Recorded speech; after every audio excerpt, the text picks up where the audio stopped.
remain on mute. And we thank you all for being here this morning. Tanisha. Thank you so much, Whitney. Hi, everybody. My name is Tanisha Grant, and I am the Executive Director of Parent Support in Parents New York. I am also the mother of 3 and the grandmother of 4. All 4 of my children go to school in District 3. So we're going to start by reading the statement to get us grounded on why we all are here. We are here because anti-Blackness was spoken out loud in a public school governance meeting while a child was speaking. On February 10th, during a recorded CEC District 3 meeting, Alice Friedman said, "They're too dumb to know they're in a bad school."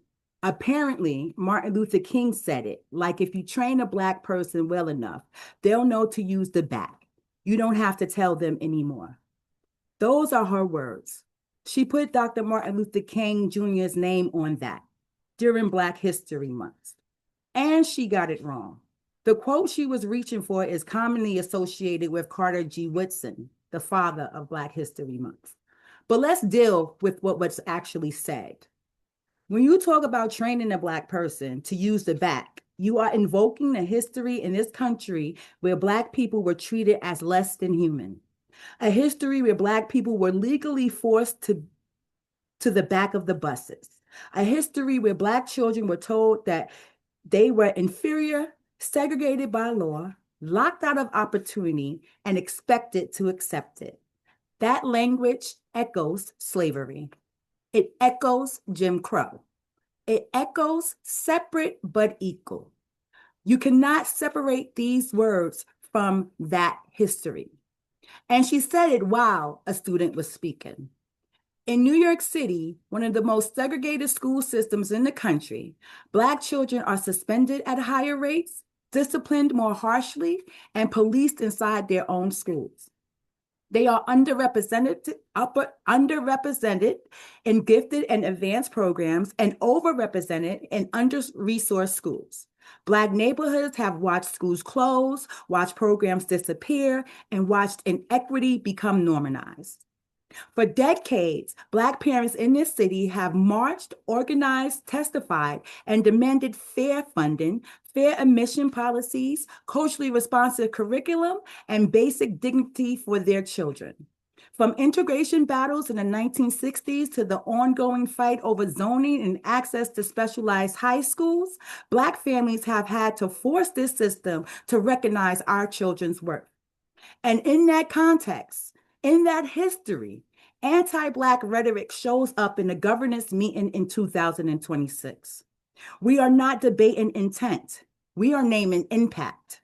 If you speak anti-Blackness in a public education space, you are unfit to educate Black children. You are unfit to educate Black adults. You are unfit to hold authority over Black minds. So here is what we are demanding specifically.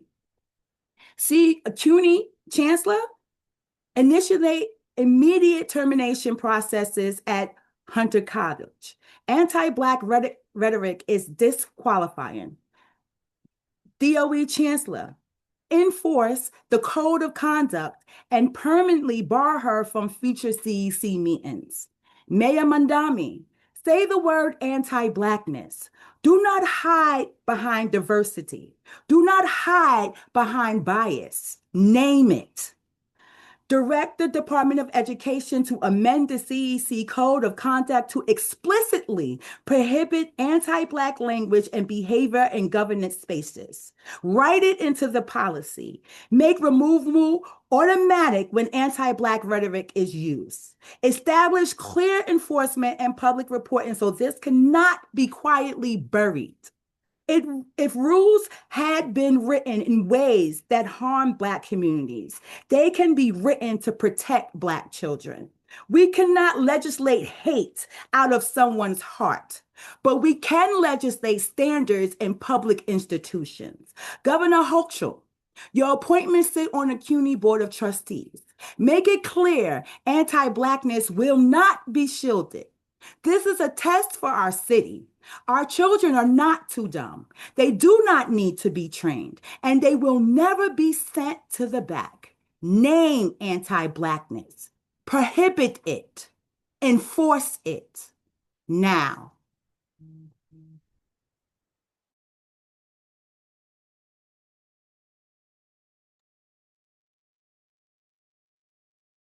Thank you so much, Tanisha. So now we are going to go to speak to, let's see if they have made it in the room. I'm looking for our CEC3 members. If they are here, they could raise their hand and I will call on them. Let's see. So they can speak to their experience at the meeting that night. Thank you so much, Wendy Liz. Go ahead and unmute yourself and please speak to your experience at the meeting that night. Hi, good morning, everyone. My name is Wendy Liz Martinez, and I was at the meeting that night. Thank you for holding this space and yeah, for giving this space for everyone. So I want to give context for the meeting that night, and I'll try to do that very quickly to give time as well for the D3 parent to speak as well. There have been various scenarios posed by the district to our community that include phasing out schools, that include reciting schools, that include truncating schools. And parents in the community have been loud and have been speaking and have not agreed with the scenarios presented. And at this meeting, students decided to stay very late to attend our meeting that can go on for a long period of time. But because they really believe in their school, they wanted to speak up and to advocate for a school where they feel safe. At the meeting, we have a hybrid kind of setup, which means folks can attend on Zoom or in person. In person, we have some sort of like speaking device, but unfortunately, or for the student, I'm glad she did not hear those words in real time, honestly. But in person, you could not fully hear the comments that were made. But if you had headphones on and if you were on Zoom, those words were fully audible. It's unacceptable. She has no business being an educator and shaping the minds of people in any setting. And honestly, I want to uplift the voices of those children that were in that room. And this is kind of like, part of the insidiousness of anti-Blackness and racism is that they take over the space and now the focus is on this woman. And I want to make sure that the voice of that Black child is uplifted. And so, yeah, I want us to we all have an obligation to make sure that anti-Blackness is not impacting our decision-making, our policies. And I'll leave it at that. Thank you so much. Thank you, Wendy Liz. We appreciate it. And we also have some other CEC3 members here. So thank you, Noah. I see you in the room. We appreciate you being here and also letting people know at the meeting what those comments were. So thank you for that. The next speaker we have coming up is, again, our Executive Director of Parent Support and Parents, Ms. Tanisha Grant, and the Honorable Charles Barron to speak to the structural wait, anti-Black. we have a District 3 parent, Rain Hawkins first. I apologize. Thank No you. Yes, and we have a District 3 parent, Rain Hawkins. Rain, if you'd like to speak to your experience of being a Black parent in District 3. A young Black parent at that, right? Yes.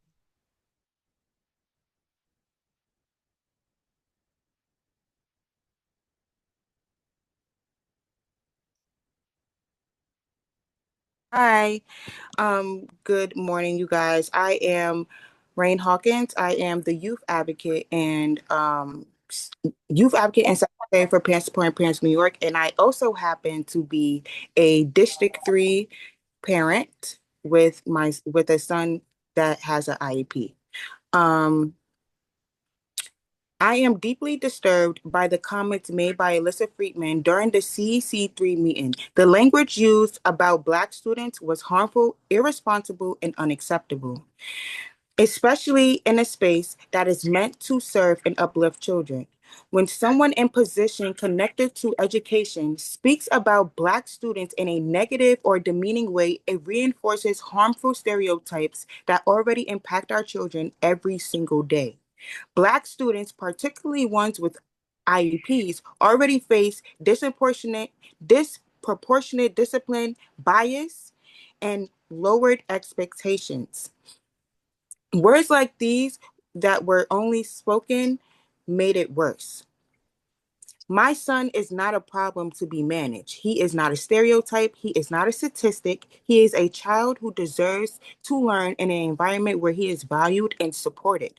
To make these type of opinionated statements during Black History Month is unacceptable, disgraceful, and disheartening. And this is why accountability matters. Someone who expresses this type of mindset should not be in spaces that influences or impact children. If you hold beliefs that diminishes Black students, you cannot effectively advocate for them, teach them, or serve them.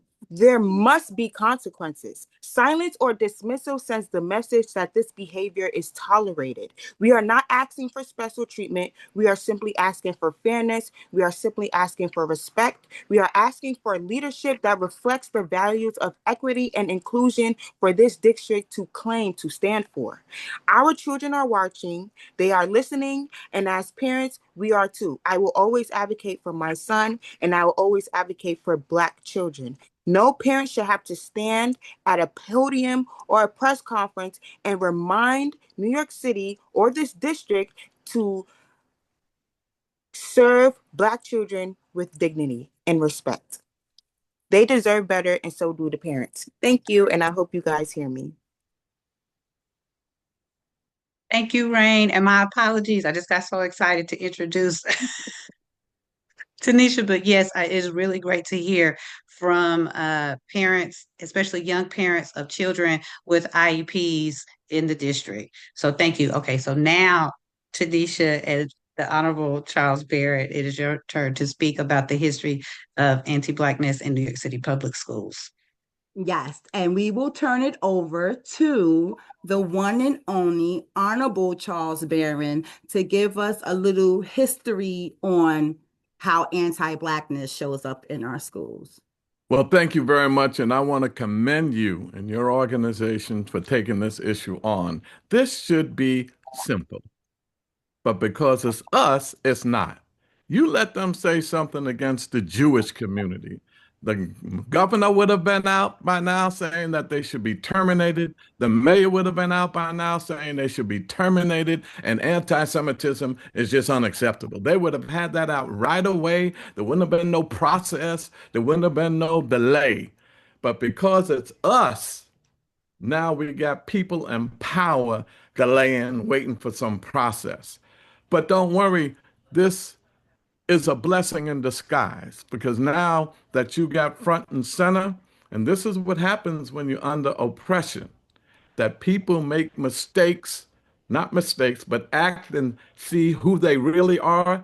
What she represented is who she really is. And I don't know how she got past the first interview to be hired in the first place, that nobody could detect this. And I doubt seriously if this is the first time ever she has any expression of her anti-Blackness. So I want to give you credit for that. I support it 100%. This should be simple, but it isn't.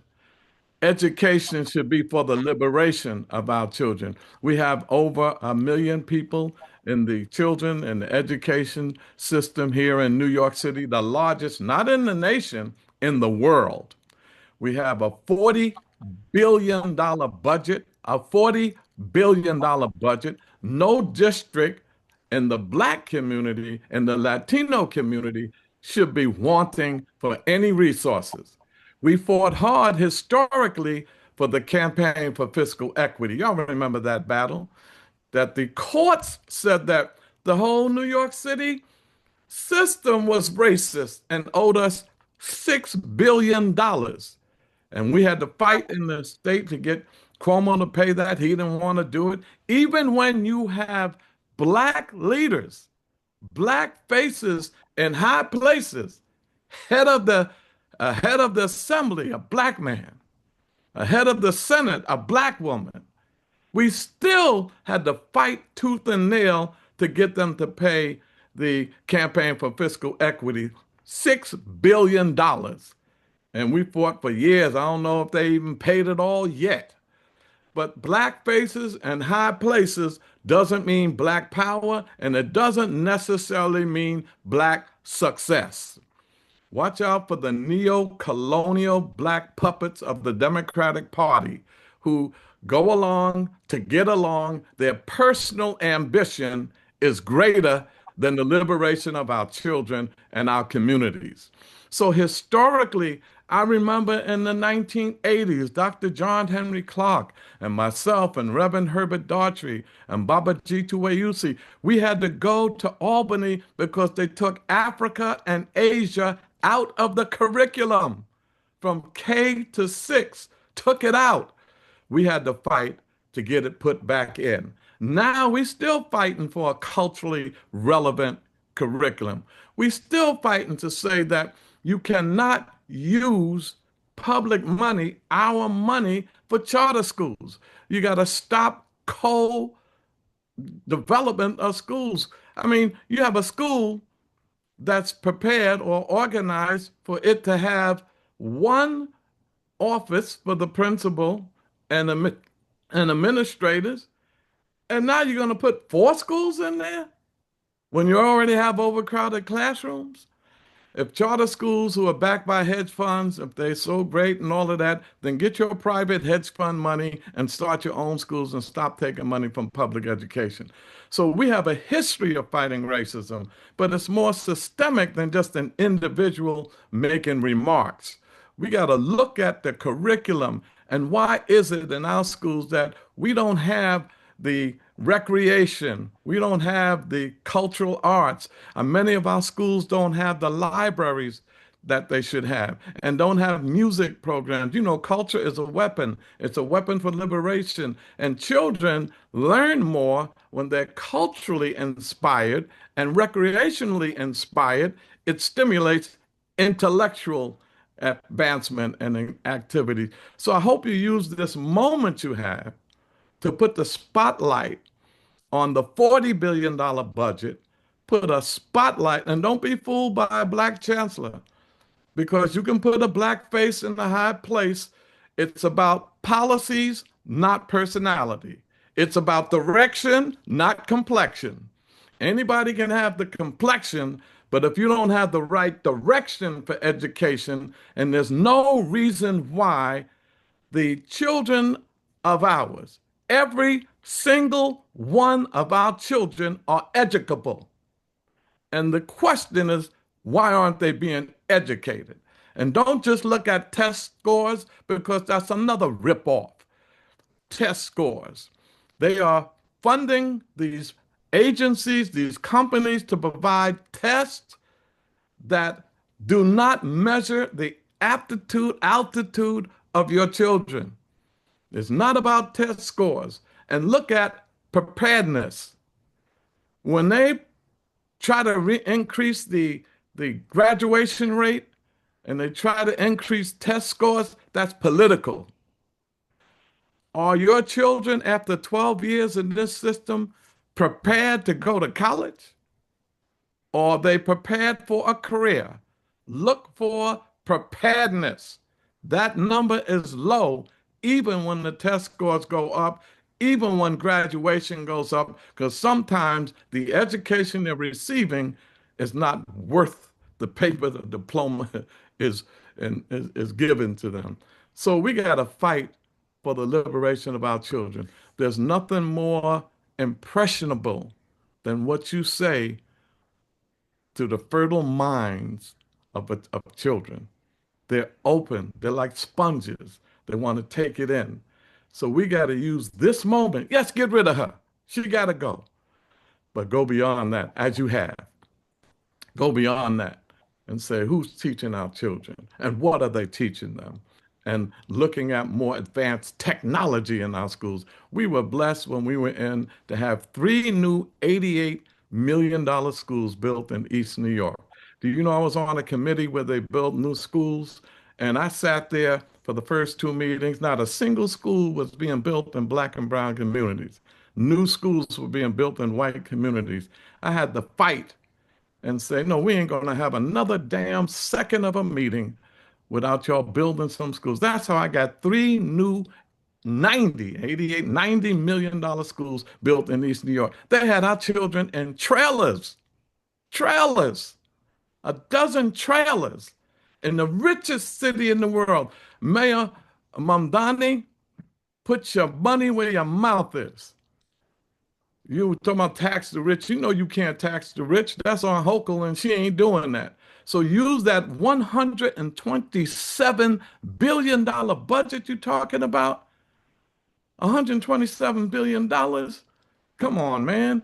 You know there should be no poverty. There should be no unemployment. And there should be no homelessness. You got to wipe out poverty, unemployment, and homelessness because that's what impacting our children is the community they living in, the wraparound services. So this is a huge issue, and it starts with your mayor, who's a pseudo-socialist. Don't believe the hype. He is a politician, and we need to hold him accountable. Thank you. I'll stop there so I don't get in any more trouble than I'm already in. A whole word. Preach. Preach, Uncle Charles. Go on, Whitney. Thank you so much, Honorable Charles Barron, for coming here and centering us, someone who has been doing the work before all of us were probably born. Whitney? Okay, so our next group of speakers are former and current Black women CEC presidents and co-presidents. We're going to start with Taj Sutton, Ms. Taj Sutton from District 14.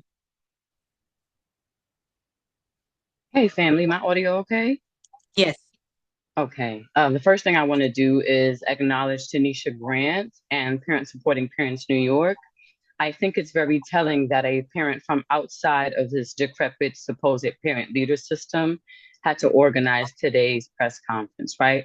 And I wonder where folks in the education space and so-called progressive leadership were on February 10th, on February 11th, on February 12th, 13th, 14th, etc. Because it speaks to this pattern of violence Black women run into when they take on these unpaid, thankless roles that most people in New York City don't even know exist.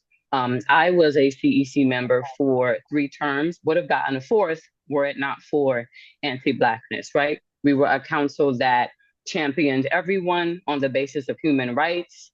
And as soon as there was an opportunity to come after me for that important intersectional work, it was capitalized on.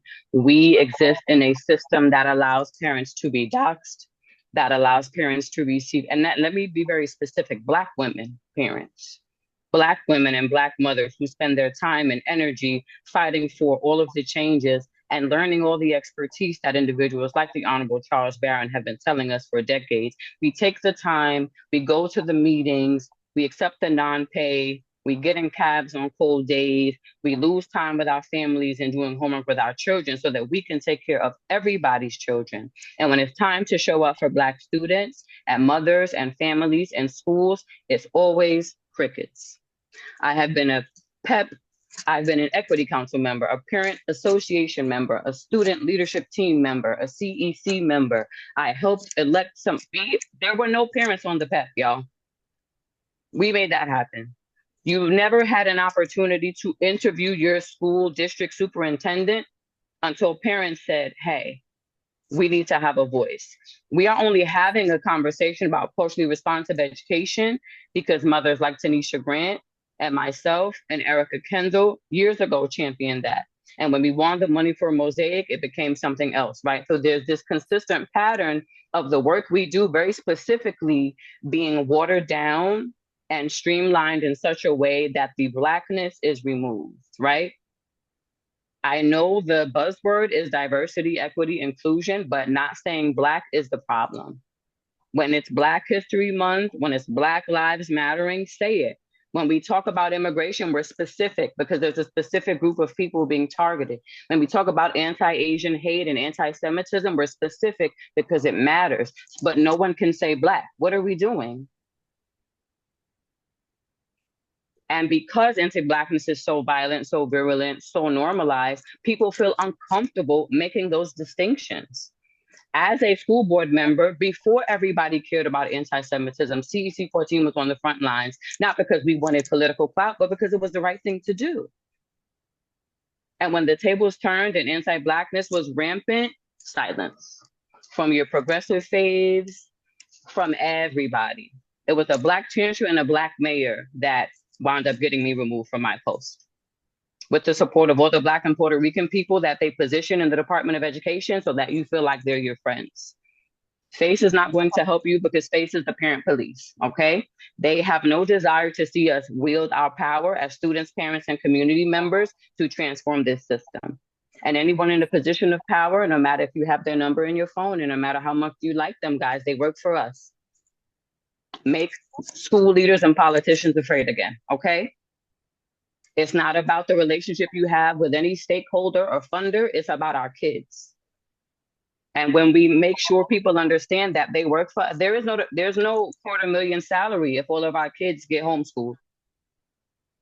If we stop investing and caring about public education, none of these individuals that we seek power from have a job.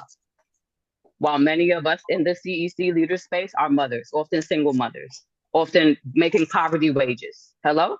So your power, you already have that, right? You may not understand the landscape. You may not understand the language that's used, which is intentional, but you came into the space with power, and that's your expertise and your lived experience. Don't let anyone make that less important than a protocol or procedure or what, Robert's rules, whatever little thing they're using, right? An agenda, right? The agenda is not more important. The people are the agenda, right? The students, the children, the community, the family is the agenda. And we need to name anti-Blackness. And more than that, we need to call out individuals who knowingly have not, because it's on purpose, right? It's on purpose that we don't say Black. We can say immigrant, we can say trans, and we should, right? Because if we want to talk about those intersections, Black trans women have a life expectancy of 35, and Black Haitian immigrants are being disappeared. And I know y'all heard that man say that they eat cats and dogs, but when you close your eyes and picture an immigrant, it's likely not a Black person, right? So even in the conversations that we are having, there are missing pieces, and that is a direct result of anti-Blackness. Leaders who are here, reporters who are here, I appreciate y'all for coming, but a lot of you were there when what happened to me, and you were too afraid to say or do anything from your position. And that is part of the reason that we are where we are. The Maud Marins and the Yatin shoes y'all let slide are why Allyson Friedman feels like she can come to a CEC3 meeting, unmute herself, intentionally or not, and say those things about a Black child. She knew you wouldn't do anything. And so did Tanisha Grant, and that's why we're here today. So I will close by saying, y'all all know better, so let's do better. Stop making people like Tanisha Grant. Tanisha was a CEC member once upon a time, right? So was I. There's a reason we're not in this space anymore. And whether people are pushed out or they leave because of the burnout and the violence, this is the space y'all want people to come. This is the space y'all pretend you don't know why Black and brown parents don't engage. Oh, we need more Black parents on the PTA. Stop being racist. Oh, we want more Black parents on the C. Stop being racist. Oh man, our school is diverse, but like they don't come to certain events. Are they represented there? Did you even ask what they wanted, what they needed? We use the language of diversity, equity, and inclusion, but what are your accountability measures around whether or not students, families, and Black teachers actually feel what you say you want them to get from that, right? We got parent PEP members. What are the accountability measures? I am the only CEC member in New York City history that has been removed, illegally, might I add. One of the things they referenced was open meetings law. Everybody's meeting hybrid now, so what's T? And we also need to talk about, as we're thinking about structures and systems that operationalize responding to anti-Blackness, you have to make sure that it's not some corny, watered down version of that, because what the DOE always does with systems and structures, they always wind up working for the most affluent and well-connected parents, right? The D210 was created by parents like myself and other CEC members on this call who were directly harmed by sitting CEC members, place members, Moms for Liberty participants, Asian Wave Alliance members. And that is the same D210 that started the process for my removal. So as we think about operationalizing systems to hold people accountable, you need to be checking in with Black people whose politics are pro-Black about whether or not they actually work. And I will leave it there. Whitney, Tanisha, again, I appreciate y'all. I love y'all. Black Lives Matter. Black history is U.S. history. And if you haven't had an event, guess what? You don't just have to do it in February. You can honor Black people year round. Thank you. Thank you, Taj. Now we're going to go to Ms. Tracy Jordan, who was the CEC president in District 22. Yes, so former Former. for very much, yes, you pointed out, for very much the reasons that Taj mentioned. I'll just center myself first, and then I'll get into that. I'm a mother of two, and I also attended the school system that I have my children in. And I am very aware from the time I was a child, the anti-Blackness that exists in the system, which is really sad, because you would think by now, and it's been many decades, that we would have some kind of change, but there is not. I am an active parent, PA, SLT, CEC, DLT, the whole alphabet. Oftentimes you are put in a position not to either be invited. I know, for example, for safety meetings, I asked the principal, am I not supposed to be part of that meeting? She was like, no. Next thing I found out, I was absolutely supposed to be a part of that meeting. And these things happen. They're not a mistake. They just don't want to include. And so we have to expend an enormous amount of energy, especially as Black women, raising our families, going to work. That's the other thing that gets forgotten. We have full-time jobs and full-time children and full-time families. And still we find ourselves walking the buildings, trying to make sure that they're not decrepit, and making the reports on the CEC about what they look like. That should not be a job that we're doing. It should not be something that we feel a need we have to do, but we do because we know the bathrooms are falling apart and the lunchrooms look like nothing anybody would want to eat in. And then the food, let's not go there. I will say that it's rampant. It's not something that just happens one day, and there's silence, and the silence is where this is able to live, because people are not showing up. And the what makes it worse is, many people have mentioned it already, but to have people who look like us who don't feel a need to be loud about this, that is a problem. It tells everybody else that it's okay, and it's not. I attended Hunter. And you can't imagine having a professor, you're trying your best in the CUNY system to get an education, and you're producing work, and you would have somebody like Allyson who would be your professor. Can you imagine paying your money to have somebody like that teaching you? They don't even like you. And that's not only CUNY, that's in the public system as well. And we talk about it time and time again.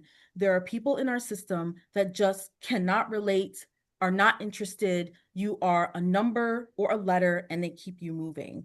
There's also bullying in our schools that we don't get any coverage for, and because it's happening to our children, right? And it's happening during recess, and nobody really cares, and they're not paying attention. These things are happening. They're insidious.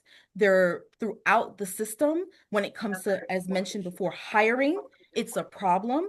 It is not something that is a once off. It is happening every single Hold step. on, Tracy. If you are not speaking, please mute. We hear you. Thank you. Thank you. It often feels like nobody's listening, and you can't imagine the damage that does. And going into these places and the traumatization, I had somebody, an elected official, accuse me of being an anti-Semite. When I had a meeting on a Friday, my CEC agreed to it, and it was for us to, it was CEC business. It did not require any input from the public because we already had that. It was being recorded. And still, she went out of her way to do this. And I ended up in the media for that, having a meeting on a Friday, which is not something that is totally uncommon. And if something like that simple can call me out for that, why is it that somebody's statements, blatant statements, would not cause them to have consequences? I will close by saying that I show up because I have children in the system, and I love all children. All of our Black children need all of the attention and help that they can get. And I will continue to show up. I will continue to give resources because this is ours. I put my money into the system to get a valid education for my students, for all students. And this is not about homeschool. No, I pay, you have to provide, and that is what it is. So in closing, I will say this on the matter when it comes to the professor that spoke. I don't even feel like repeating her name. Justice delayed is justice denied. And we have been denied justice in this respect already. Our legislators need to show up, whether they look like us or not. And if they don't know what to do, they need to ask our community and get involved, and don't just talk about community. You need to get involved, and you need to come and ask us a question if you're not sure, if you're uncomfortable, whatever the case may be. That don't use as a shield. We have to get in there, and we have to start participating together. And parents are completely, Black parents are completely turned off of the system because of things like this. Our children do not want to be involved because of incidents like this. They hear it, they know it's happening, they experience it every day. Every day they go to school. So please, we must be sensitive to what is going on and ask a question if you don't know. Thank you. Thank you, Tracy. Now we're going to go to current CEC 17 President, Ms. Erica Kendall.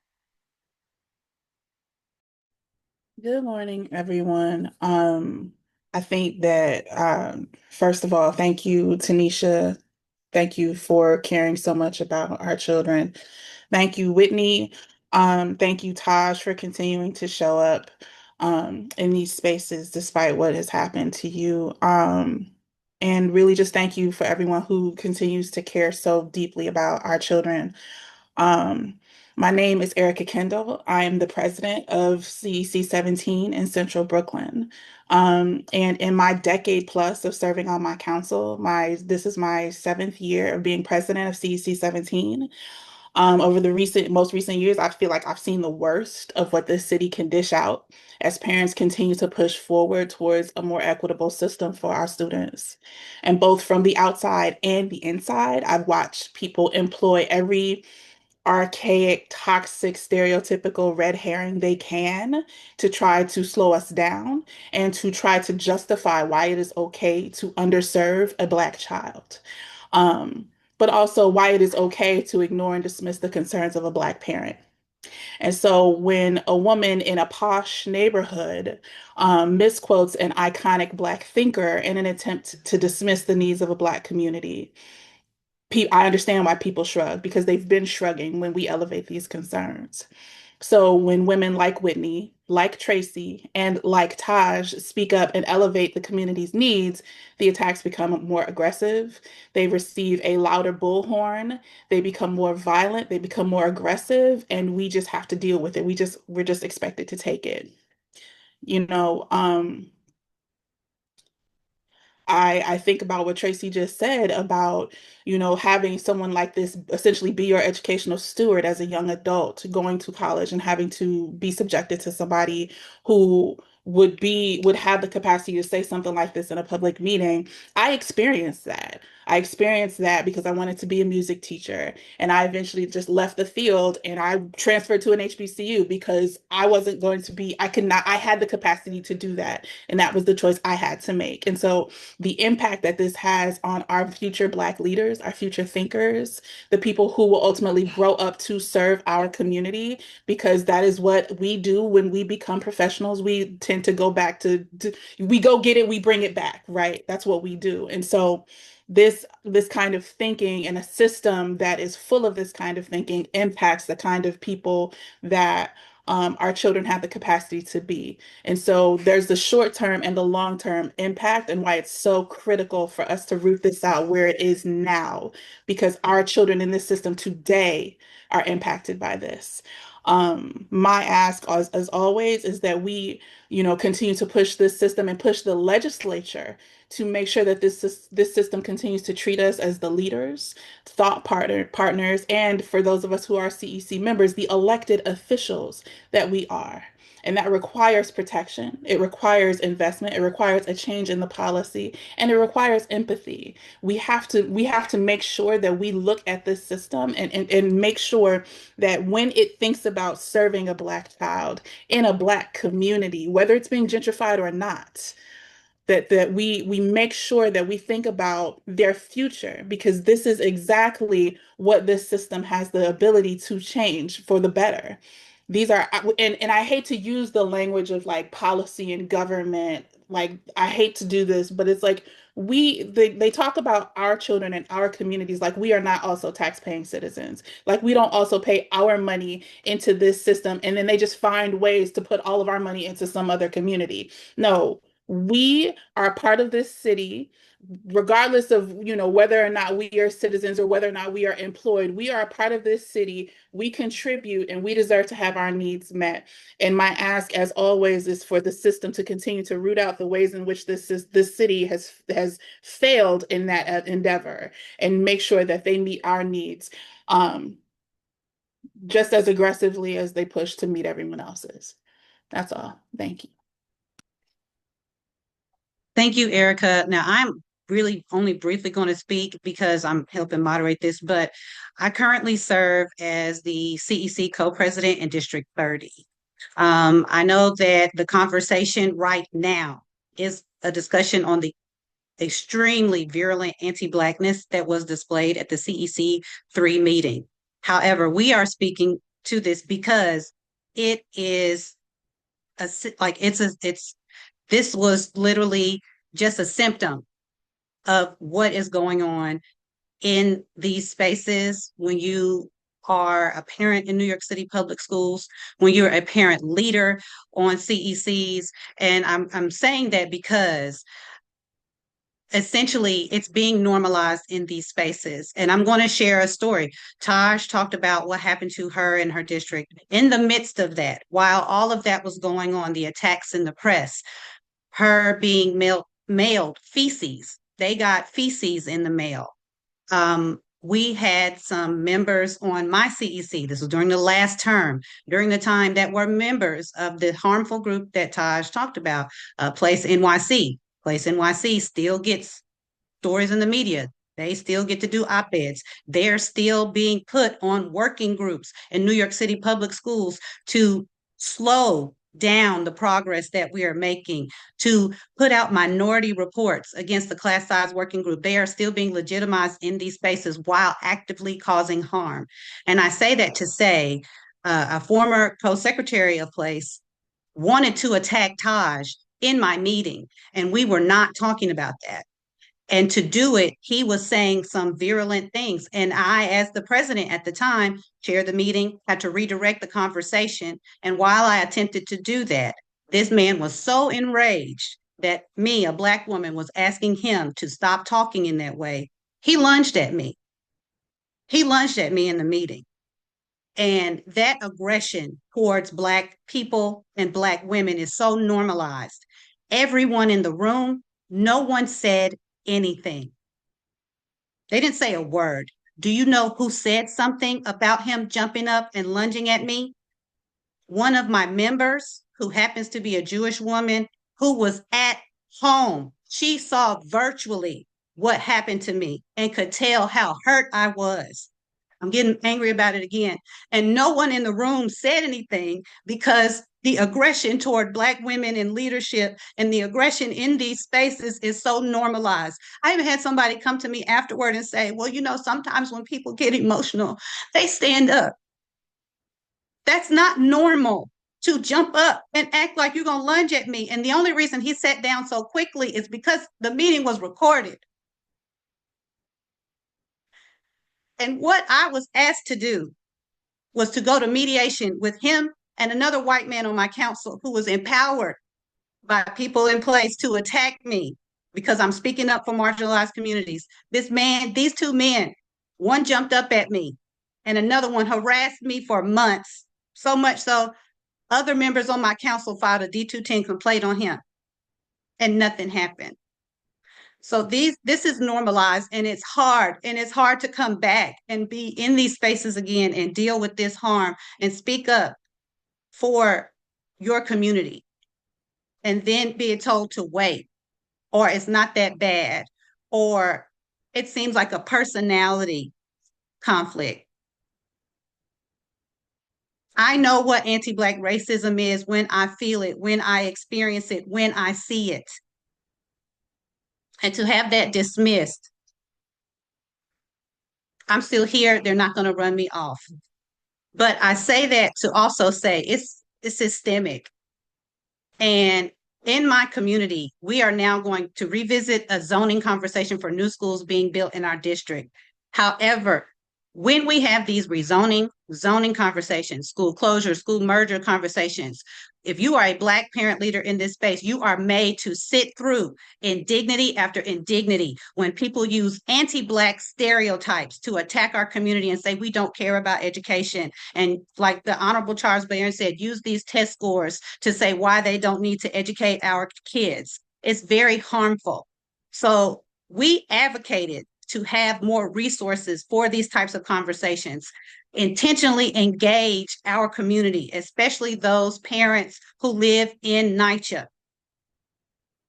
And CEC members like Deborah Alexander at the time, who is a member of PLACE, were able to plant stories in the New York Post about how this was a waste of money to get us the resources and help we needed to navigate these hard conversations. That was my first term ever on a community education council. I'm a new parent. How do I combat when somebody can tap into Place NYC and do op-eds in the Post and get on Fox News and talk about how this was a waste of money to ensure that marginalized communities and Black parents were going to be heard about a zoning for a new school in Western Queens? And the only reason we are having this press conference today, and I want to thank Tanisha, and I want to thank Naquan, and I want to thank all the other Black CEC presidents, co-presidents, CEC members that pushed to get this meeting, the recording released. CEC 3 doesn't have their recordings on their website like they should per open meetings law.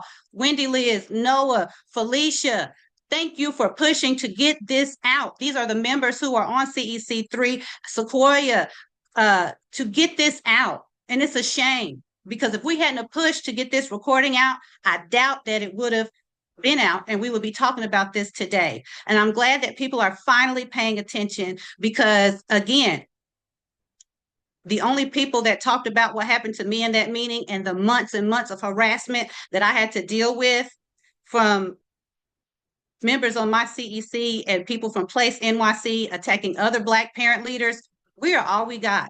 Thank you for paying attention today, but this should have been paid attention a long time ago, and maybe we wouldn't be dealing with people having hot mic moments and spewing virulent anti-Black racism in these spaces. So I'm going to turn over, and I'm so sorry I got emotional. I tried my best not to. Now we are going to turn it over to Dr. Shango Blake from Black Edfluencers-United to talk about how Black studies will be protection and truth. So thank you. Well, I want to start off by saying good morning to everyone. And I want to thank from the bottom of my heart, Tanisha Grant and you, Whitney. I was moved by what you just said. And before I make our comments, our official comment from Black Edfluencers United, I want to say that no Black woman should experience what you experience. And I want to use my voice as one of the men in the room and in the tradition of the work of our Honorable Charles Barron to say that we as men must be present and stand up so that you never feel unsafe. You never feel that your physical safety, your psychological safety, and your emotional safety is under any type of threat. And so, just my takeaway from your statement is that we need to be able to make sure when we have presidents and co-presidents of the CEC that are fighting the equity agenda, that we have men there. Because our women are stepping up and fighting the fight. But men, we have to do better. And we have to step up and make sure that as our women fight that fight, that they are protected. You know, we are in the month of the assassination of Malcolm X. And one of the things he said was that there's no more unprotected human being in the world than the Black woman. And we have to change that dynamic. So I just wanted to say that first and foremost. I am Dr. Shungle Blake. For those of you who don't know, I'm president of Black Edfluencers-United. Our vision is that we serve Black educators, we influence others, and we impact Black children. We have a 7-point actionable item agenda that's rooted in equity. Our community is a beautiful community that exists of educators, parents, community leaders, and civic leaders. I'm here today to express our deep outrage over the racially offensive remarks made. Hold on, Dr. Blake. Please mute. Everyone, please make sure that you are muted. We want to respect every speaker. Go ahead, Dr. Blake. Yes. So we're here to express our outrage over these racially offensive remarks made during New York City Department of Education Community Educational Council District 3 meeting while this student was courageously testifying about the love of their school. A Hunter professor, Allyson Friedman, was overheard making these disparaging comments about Black students' intelligence and capacity. Students advocating for their community deserve affirmation and protection, not dehumanization. Critiquing systems is necessary. Calling children dumb is not a critique, it is harm. And so in this recorded civic town or civic forum, labeling Black students as intellectually deficient was not an analysis. It was name calling directed at those with the least amount of institutional power. The misuse of the Black intellectual tradition was demonstrated. Professor Friedman misattributed to Dr. Martin Luther King Jr. the idea that Black people are conditioned to go to the back. As it was said before, the analysis originates with Carter G. Woodson in his book, The Miseducation of the Negro, and he is critiquing a structural oppression. Professor Friedman, in your ignorance, proves that Black studies curriculum is important for all students. Perhaps if you had a comprehensive knowledge of Black history, you would not have made such ignorant statements. You would have not attributed to the wrong Black leader. And the misuse of the words of Carter G. Woodson would not have been stated, and the way he used it would not have been taken out of context. It is not lost on me that during the 100th anniversary of the Black History Month, founded by Carter G. Woodson, these statements were made. But I want us to look and examine his words, his exact words. He said, when you control a man's thinking, you do not have to worry about his actions. You do not have to tell him not to stand here or go yonder. He will find his proper place and will stay in it. If there is no back door, he will cut one for his special benefit. Woodson work was never a justification for labeling Black children as inferior. Distorting Black liberation scholarship to disparage Black students is historically inaccurate and intellectually irresponsible. As a professor, she has a level of control over the thinking of her students. Her comments suggest that she would condition Black people to do what Carter G. Woodson was critiquing. Black children advocating for their schools are demonstrating a civic agency, not deficiency. This double standard that was spoken about before by Charles Barron, when hateful acts target our Jewish communities, leaders rightfully respond with urgency. We see swift condemnation. We see legislative action. We see curriculum initiatives designed to address anti-Semitism. That accountability is necessary and just, but where is the same urgency when the harm targets Black children? Where are the leaders pushing comprehensive anti-Black racism legislation? Where is the full and proper implementation of the Black Studies curriculum as a systemic response? Anti-Black racism must be treated with the same seriousness, visibility, and public policy responses. Silence, delay, or symbolic gestures are not enough.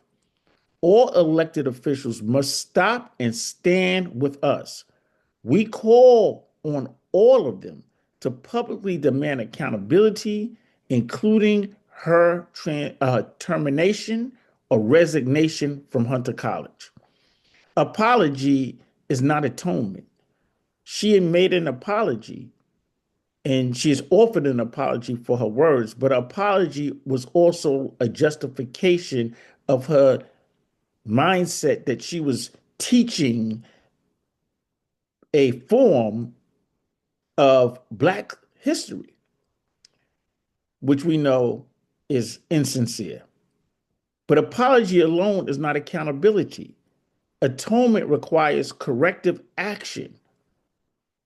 When harm is done from the position of institutional power, meaningful accountability must follow. So resignation is a step towards correcting the harm and restoring public trust. And if the professor won't resign, then Hunter College has a responsibility to terminate. I'm also concerned that when these comments were made, no immediate explicit condemnation centered the students' harm during the meeting. In fact, it was almost an embarrassment that she was heard, and that was the condemnation, but not the actual harm that it created. Post-meeting communication is not enough. Students require immediate protection, and there must be sustained and substantial accountability. So we call for a formal review with transparent findings, direct support for impacted students, educators, and family members, clear standards for faculty conduct in public forums, decisive disciplinary action up to and including termination. It should be noted, Hunter College, and I want to say that I spoke or have been in communication with the president of Hunter College, who assured us that this is under review and that they're investigating it and that they condemn racism in all its forms. But as it was stated here today, we're not talking about racism in all its forms. We're talking about anti-Black racism. And under review is not enough. Immediate action must happen as it does with other communities.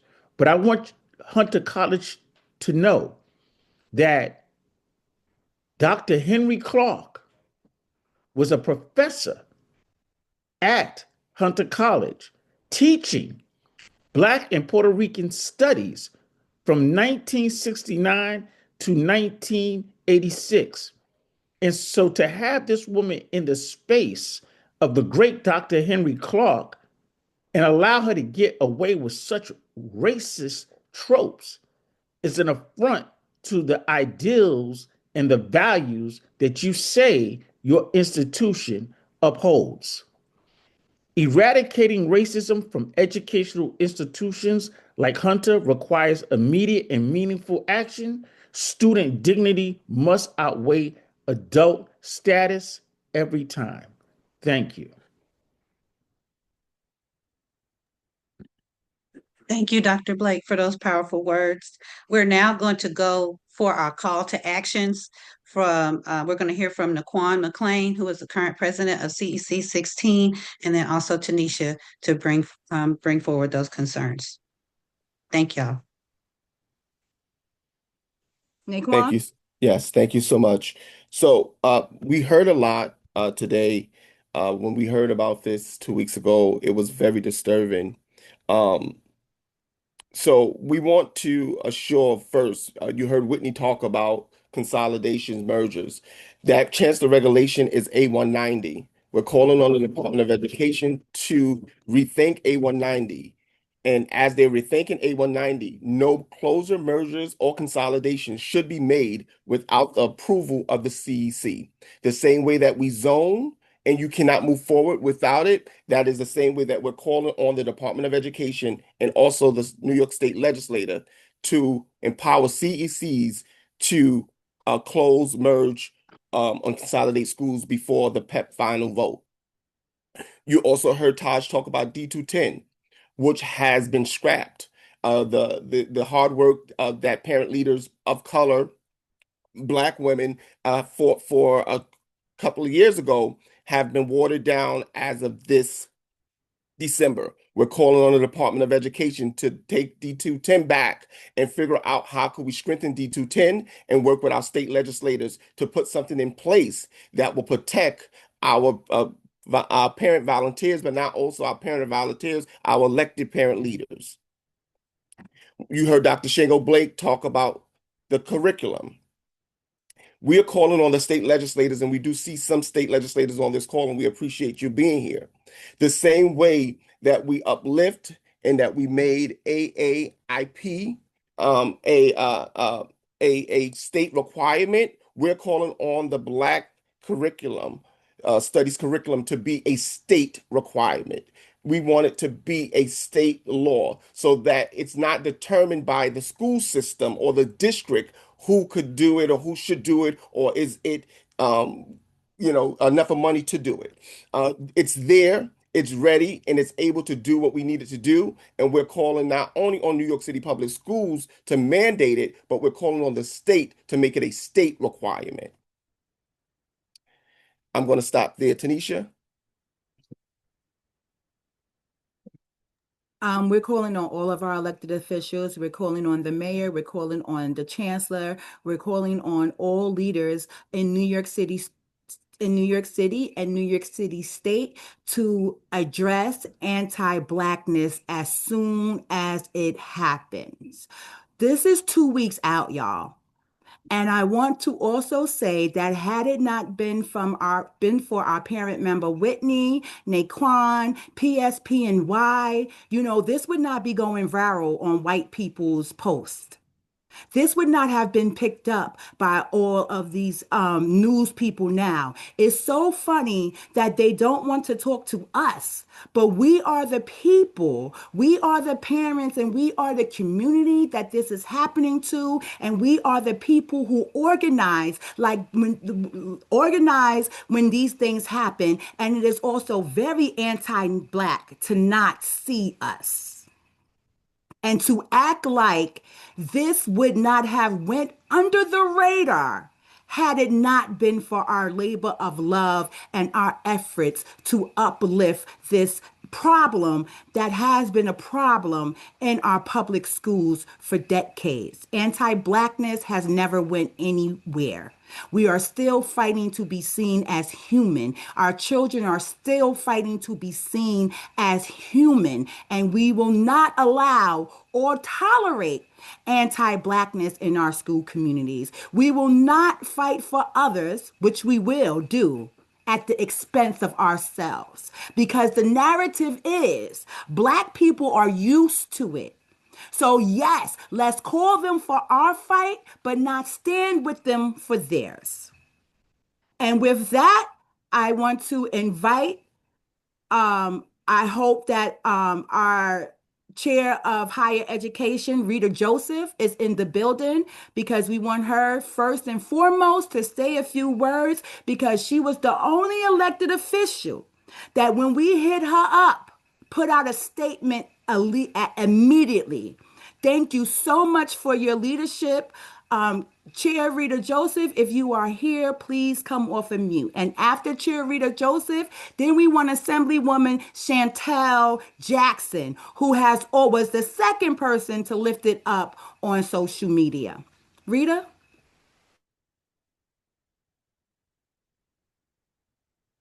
She said she's in a hearing right now. She's in a She's in a hearing right now, but she's here. She's here supporting us. She's just unable to speak at this moment. So if Assemblymember Jackson could speak. Absolutely. I'll step in for my sister. Happy Black History Month. Let me just say, Whitney, I need your contact information because I knew nothing of this story and I need to hear directly from you. You all, Tanisha, parents supporting parents, I am so charged by this situation, and I'm grateful for your leadership in this. To Honorable Charles Barron, this man is divisive, and I just want to tell you what divisive means. It's tending to cause disagreement and hostility between people. He is good and divisive and makes everyone uncomfortable, and I am so grateful to have served with him because every word he said on this call today was absolutely true. He told no lies. I utilize my platform very different than some of my colleagues, and I thank Councilmember Joseph for putting out a statement. But I'm not a woman of statements. I really don't care, to be honest, about the statement. I don't care about your thoughts and prayers or any of those things. I'm in the root. I'm calling for a meeting. I'm asking, demanding that things happen immediately. And even though our chancellor put out a statement, he didn't call it what I'm calling. It's racist. It's racist. It's anti-Blackness, and not enough people are saying it. And so I am so charged because this is Black History Month. And there's no month that we should tolerate this kind of behavior. But during this time, when we're talking about Black excellence, it's unacceptable. But you know what? We got a little too comfortable. See, they're not hanging us up and lynching us outside anymore. They're doing it by coming into our public school systems and teaching our kids. And in no situation should our enemy ever be teaching our children. And so they have to go.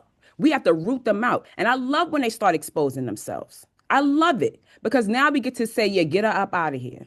So my call has been to the chancellor, the CUNY chancellor from in Hunter College. I called for a meeting with the president, but honestly, it's been too long. Like you have said already, you all have said it already. It's been too long. When our Jewish brothers and sisters experience anti-Semitism, everyone's up in arms, acting and doing something. Our speaker, Julie Min, and I applaud her because on January 16th, she put forth a 5-point plan of action for anti-Semitism. And guess what I'm calling for? Another 5-point plan for actions against Blackness. The call is happening. People are listening. See, one thing I don't tolerate, because I'm chair of the New York State Black Legislative Task Force, I don't tolerate the disrespect that people have for Black people. I don't. I have no tolerance for it. And I'm going to call you out on it, and I'm going to actually put my money where my mouth is, which is why I've been asking for implicit bias training for all levels of government and education. Now you heard Honorable Barron talk about we have the Black leadership in all levels of government. But it's not just having Black faces and Black places. We got to be doing stuff for Black people. And so that's what my call to. So I have 3 things. I want this Ms. Friedman no more serving on the CEC, or she can't join any meetings. She needs to be let go of all her duties at CUNY and never allowed to volunteer, teach, or join any board relating to CUNY. Implicit bias training needs to be a requirement for all levels of government and education. And so these are the things that I'm standing for and I'm asking for. And yes, we've been pushing for a Black Studies curriculum. In New York City Public Schools, there's only 100 schools that have taken part in Black Studies. And so we have the money there, we have the requirement there, but everyone's implementing it however they see fit. And so I hear your call from the state to make that happen. And trust and believe we have been pushing for it. So I want to say thank you all for galvanizing and putting yourself together in this space to talk about the issue. But let's not forget why that child was even speaking. I'm from District 3. That's where I was raised, and that's where I raised my daughter. And so schools are closing. And the schools are performing bad, but the systemic oppression is why our schools are performing the way they do. The lack of resources that you put in our schools is the reason why they're performing the way they do. So let's not forget why CEC was even on the call. And let me just also add that I'm going to ask the chancellor why CEC, why their records are not up to date, and why we have to demand for things that should be standard as far as their meeting notes being online. So we'll figure that out too. But so we need to we have work to do. They stopped lynching us, so we got a little more comfortable. And it's unfortunate that it's a situation like this that we gotta get up and get together on situations like this. So trust and believe you have me here working. This is getting lots of press. I just clicked in my social media and Charlemagne the God is talking about it on the Breakfast Club. So people are seeing it, and it is time for our leadership to act. I've asked the mayor's office, what does he plan to do? Because no one should be having to tell the mayor that you need to respond to this. You should just be responding and doing something swiftly. No one needs to tell the speaker that you need to respond to this. You need to know that you should be responding to this quickly. Thank you to the chancellor for putting out a statement, but it's racism, and we're gonna call it what it is. We have a hearing. We have a higher education hearing today, and you better believe the Black members on that committee will be asking the CUNY chancellor, "What you plan to do, boy? Like, what's the plan?" And not boy in demeaning, but like, what's the plan, friend? Everyone wants to be friend to Black people. So now we need to know what you're going to do to protect us. So I'm going to leave it at that because I'm already charged up. Thank you all. Let's get to work. Thank you, A.M. Jackson. And I just want to say they are still lynching us. We just had a young boy in Georgia found hung from a tree. We have had too many incidences of Black people hanging from trees, including Earl Smith in Albany last June, and they're calling it all suicide. We just had a young man, Daquan Johnson, be executed and mauled by a dog. So anti-Blackness has never went anywhere, and we are still under attack, and it's and not either or. And with your actions and who you come out and give immediate action to and who you don't says a lot. I want to say to Speaker Menon, I'm confused why it wasn't an and in the beginning.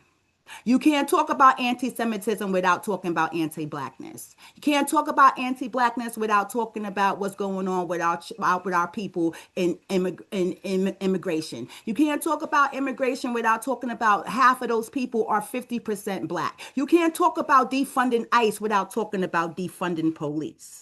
Because it's different when it's us dying and then when it's white people dying. It's different when it's Black children and then it's with other people. While I love that all of these people are now saying things, they need to be calling us. Because we are the start of it and we will be the end of it because we will not stop until our children get what they need. But, ignoring the grassroots efforts that it takes to get here is a mishap. For every reporter here, for every reporter who has a contact, you need to take this back. You need to be talking and centering the Black people who have worked on these issues for decades and don't get paid because it is our Black children. I am a grandmother. I have been fighting for education since I didn't get a good one in school. So there's that. Thank you, A.M. Jackson. Do we have any other elected officials that would like to speak? Jamani was here. Yeah, Jamani's here. Okay, thank you. Oh, and then quick correction. And thank you, Wendy Liz, for elevating this again. Allyson Friedman is not a member of CEC 3. She is a parent in District 3 who had, according to her, a hot mic moment. Also, correction, the focus was that the only community school in District 3 and CEC3 is the one that they are trying to take from the children. This is a Yes. community school, the only one in that district. And if you know that district is very affluent, but it still has Black and brown students who need that community school. So we will also appreciate you if you support us in fighting to keep the community school for the children. Jamani? Yep. Peace and blessings, love and lights to everyone's here. Thank you, Tanisha, Parents Supporting Parents, Whitney, all my colleagues. Associate myself with all the things that were said. I don't mind being called out if we didn't post, which we should have. But thank you for filling the gaps where some of us dropped. It is tiring, and so I'm glad that when some of us get a little tired, there's someone to come pick back up and give us some more energy.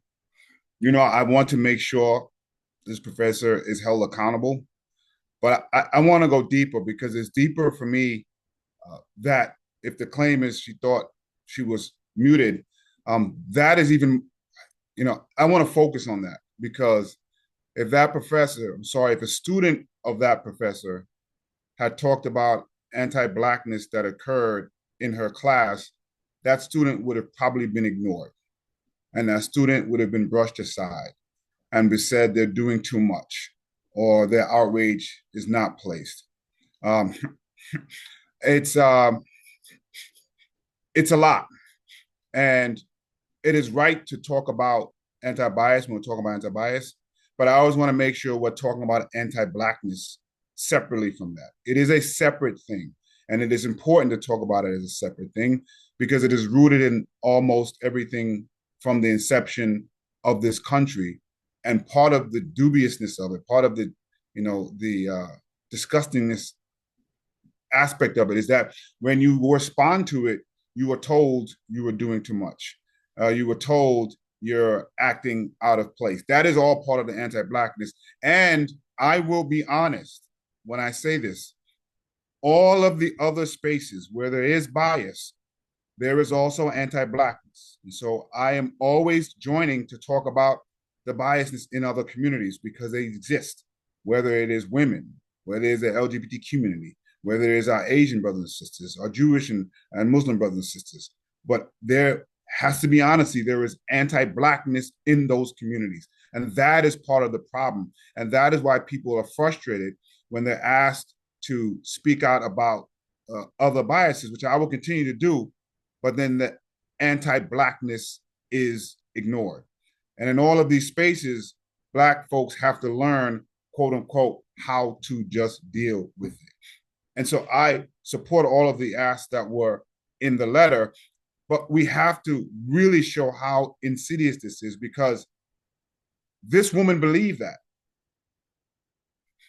Whether or not she was heard on a mic, she believed it, and then is going to teach children who look like mine.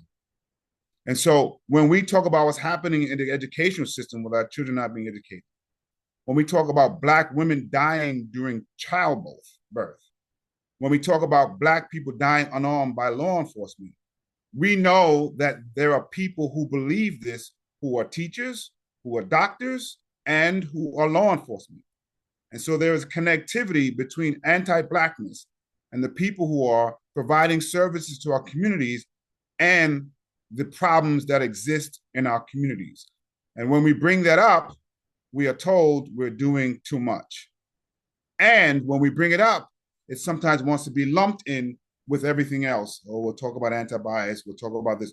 No, we have to talk about anti-Blackness. That is the problem that exists from the beginning of this country. And had we dealt with it properly, we may not be here now. I saw someone put up a quote about BAFTA, so I'll speak about that as well. And the issue, as folks know, I have corporeal Tourette syndrome. I take the N-word. That wasn't the issue. The issue, once again, was that care was not provided to Black people who would hear that. They are just told you have to just deal with it. And that's not acceptable. Again, I understand what Tourette syndrome is and it isn't because I have it, but where was the care for Black people who would have to hear it? And, if you were offended, apology doesn't work. So I agree, if this was another type of bias, there'd be so much more outrage occurring right now. This woman believed this whether the mic was on or it was not. That is where we have to pay our attention to. What is happening to the people who are teaching our children? What is happening to our communities that are being policed and going to get medical attention with people who believe these things? And we have not adequately provided protection and safety in Black communities, particularly for our Black children who have to learn simply how to navigate through this. And when we bring it up, we are too often not greeted with, how can we help? How can we make sure the systems are not harmful? We're greeted with something else, as if we are making this up, or as if we are exaggerating, or sometimes worse, lumped in with all the rest of the biases. And so my focus today is to make sure that we continue to talk about anti-Black bias, anti-Black racism specifically and intentionally, and don't feel uncomfortable when we want to say Black and mean Black. When we're talking about women's issues, there's no discomfort. Even when we talk about LGBTQ issues, we're okay with just talking about that. And we should be. For some reason, when we talk about Black issues, everyone gets upset.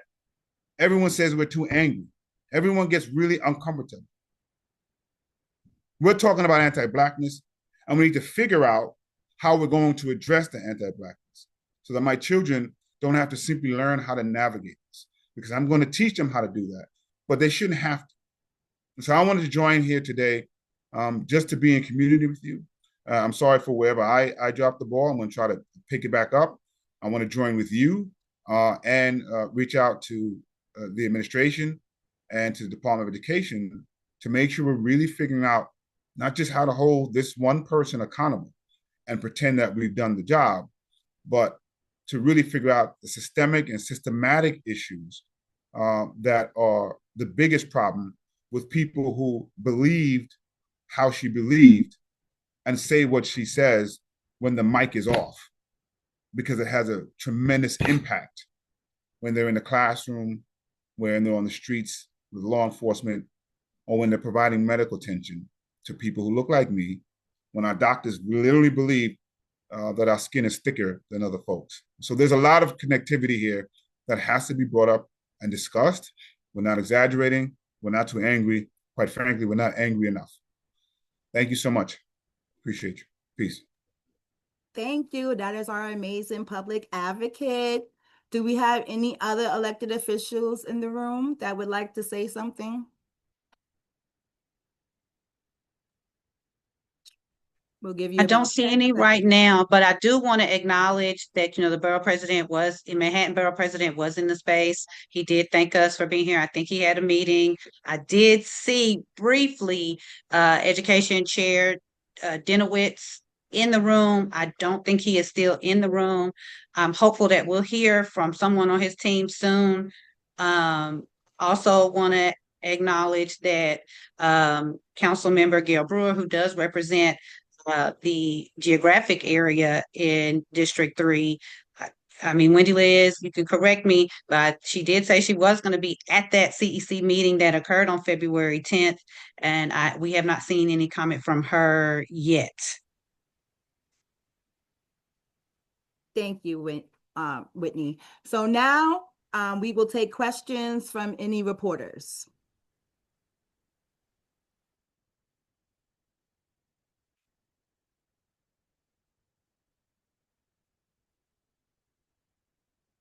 Yeah, I don't see the Q&A. That might just be me. But if y'all want to raise your hand, and then we'll call on you and field the questions.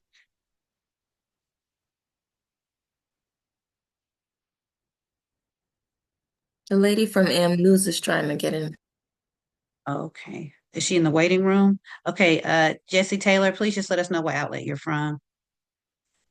Hi, so I'm an independent journalist and a community organizer as well. And the question I have is, what are some concrete action steps that you would recommend that we bring to our organizing spaces and teaching spaces, classrooms, etc., to directly address some of what's been said here today?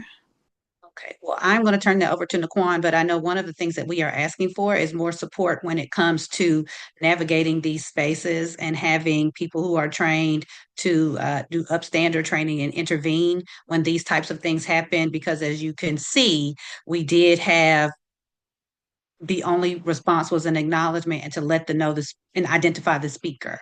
The harm was not addressed in that moment, nor was the child's like her well-being prioritized in that space. So that is something that we would definitely ask for, but that support be provided to our councils, because parent leaders are volunteers and we are made to navigate these spaces on our own all the time. I'm going to turn it over to Naquan so he can speak directly to guidance and protocol. I think you said it, Whitney. But one of the things that we're calling for, the letter, and we can get the letter to you, has a list of demands that we are requesting from not only the chancellor, but the mayor and the state legislator. To Whitney's point, I think that CCs need extensive professional learning around how to navigate these virtual meetings, right? These hybrid meetings are important because they bring in community members that may not be able to show up in person, right? We learned that through the pandemic, where we saw the heighten of our participation because people were able to cook dinner while they were listening to the CC meeting. So we've called for the Department of Education to give an additional $50,000 for equipment to purchase so that we can have these hybrid meetings properly, but also to provide staff to help maintain when these meetings are happening. As we Community Education Council are the former school boards. And when we don't even get me on my rant about mayoral control, which is part of this problem, right? It's really important that if CCs are going to be the voice for the community, that we support them and give them the proper things that they need to run their meetings effectively.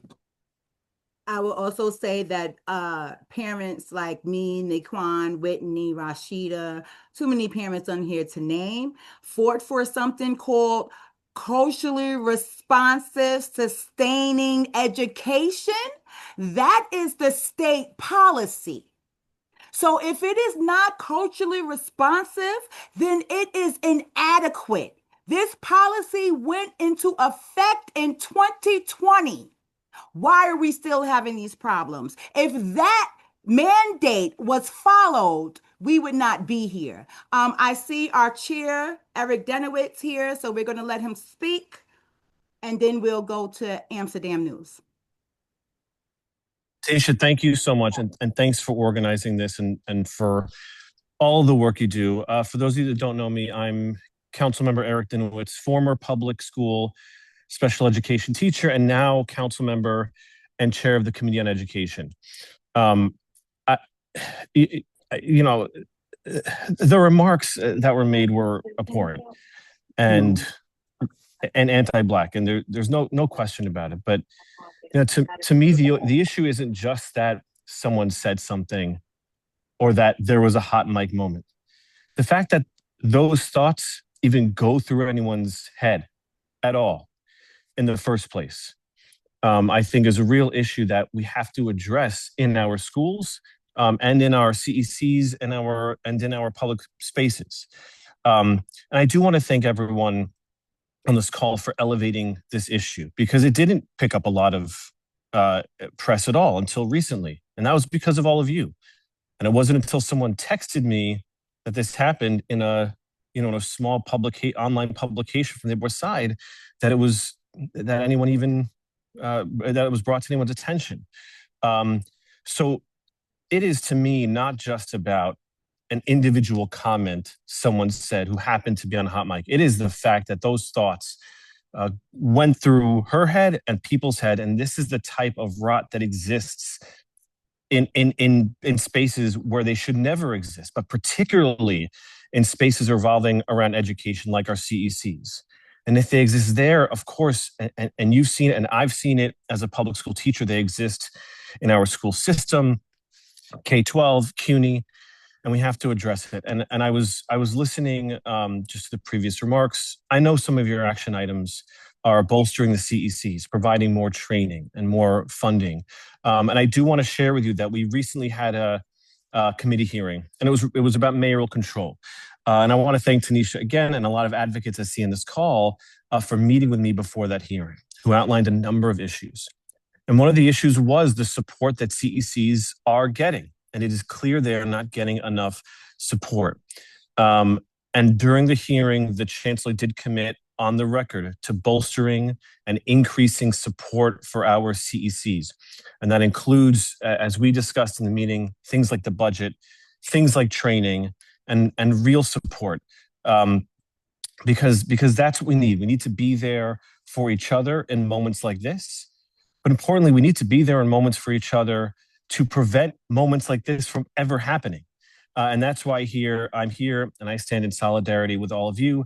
And I stand in gratitude to all of you and to Tanisha and to the parents, and stand ready to continue my support for our students and our families, just as I've done as a public school special education teacher, and just as I did the past 4 years in the council, and as I will continue to do as chair of the Committee on Education.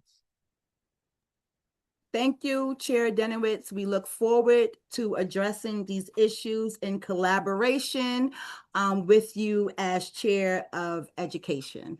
Uncle Charlie got his hand up, so we're just going to let Uncle Charlie speak.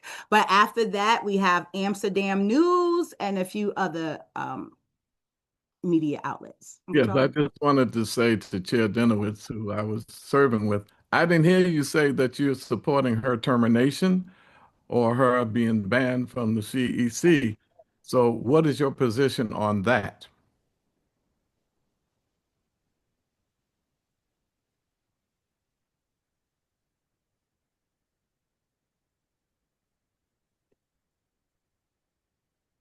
Well, I don't know if he heard, but He might not have heard. Chair Denowitz, that was Honorable Mr. Barron, Honorable Charles Barron was So asking hello? yeah, that was a question for you. I was asking, Yeah. we heard all your comments about supporting CEC and funding. Do you support Tanisha and her organization and the people's here call for the termination of the professor and banning her from CEC meetings? Well, I've already said that I think this should absolutely be investigated. I know I would not want my child to be taught by a woman who harbors those feelings. And if you're suggesting that we should ban people from public meetings, as abhorrent as her views are, and I don't think she should speak, but I would go by what the law is and what the rules are. And so, like I said, I wouldn't want to see her personally. I wouldn't want to see her speak or participate in any of these meetings. And I would not want her teaching my children. Absolutely. So are you supporting her being terminated?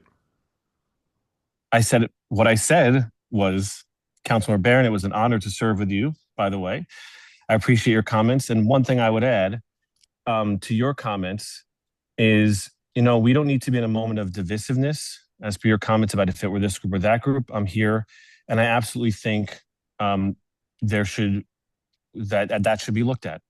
I've never called for any. I've never called. She needs to be fired. This is something that Jackson. She needs to be fired, and we're gonna leave it at that. I've never called for anyone to be fired. I've only ever called for the people in charge to always make those decisions with their due process rights.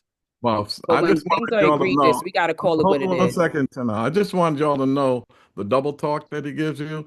When we mention that anti-Semitism and anti-Blackness, they should say them both and not just one. He calls that divisive. We've had a very battling time with him as chair, and it's this double talk that he does as he's doing right now, not wanting to commit to the real issues that we bring in here. And this is not a difficult one. No, Charles, if you, first of all, don't cut me off. I didn't cut you off. Don't cut me off. That's what you Okay, Charles. Yeah, right. Don't cut me off because I'm not finished. You talk after I talk. Okay. The bottom line is that don't accept rhetoric from elected officials that's not going to really get down with you on these major issues, because if he doesn't do something this simple, I will guarantee you, when it comes to the real tough issues, he will not be there for you. He will double talk like he's doing right now. Go ahead. Thank you, Charles. I've never called for anyone to be fired, and I'm sorry, I just disagree with you that if you think simply firing your way, or whether it comes to students, suspending your way out of these problems is effective, then by all means. But there is a rot deep within our school system, deep within our communities and our system that need to be addressed beyond firing people. And I think that's perfect. If it's perfectly appropriate, then fine. But the institutions need to hold her accountable. That's what needs to happen. The institutions, and we have to hold our institutions accountable for firing people or for providing the robust support. And part of that, and in the letter, it talks a lot about providing robust support. It doesn't talk about firing anyone, but it may be appropriate. And I think that's fine. And the institutions, the CECs, the schools need to hold people accountable for their actions. But when actions are egregious, accountable means if you need to suffer consequences, not retraining, not more cultural sensitivity learning, you need to suffer consequences when you violate us like this violation on anti-Blackness. And I'll guarantee you, I believe that if some serious anti-Semitic statement was being made that was insulting to your children, they would be calling for her head.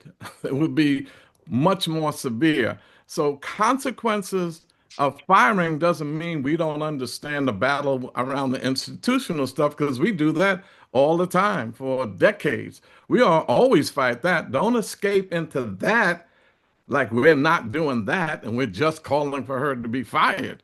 No, we've been doing that. The question is, how do we get people like you to get beyond the empty rhetoric and get into some real consequences that she should pay, because then that will stop others from even thinking about saying the same thing when they know that the consequences are severe and deep.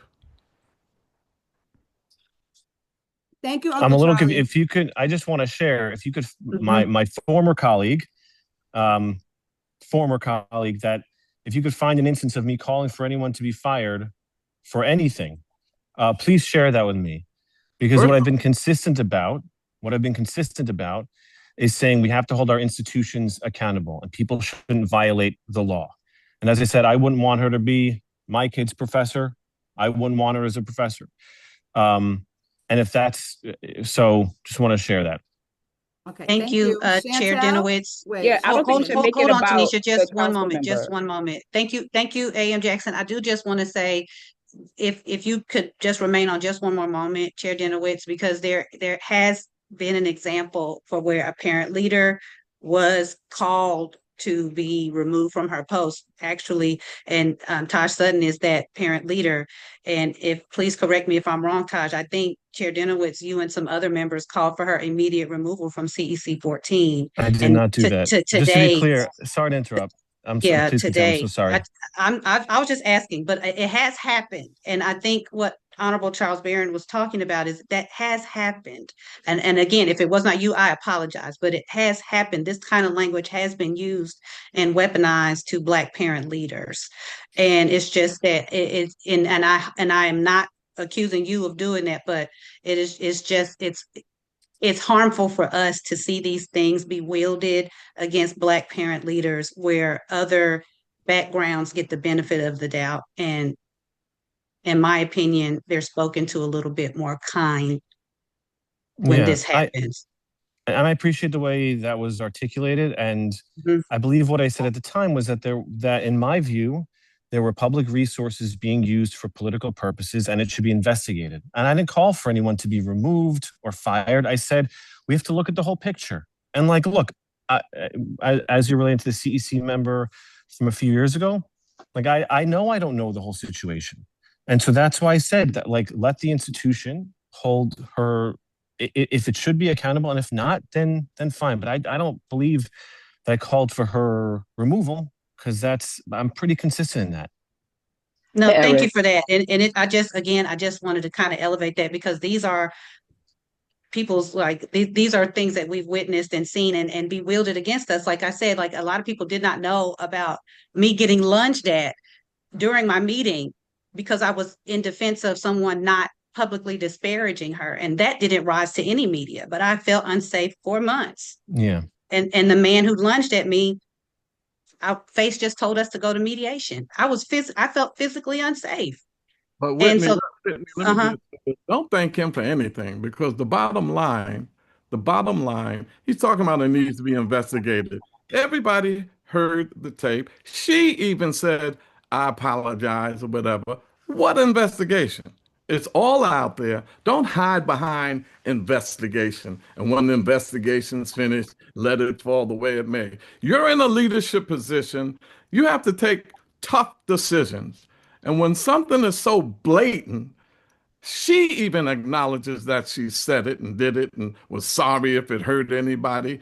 That is enough information to say that she should not continue.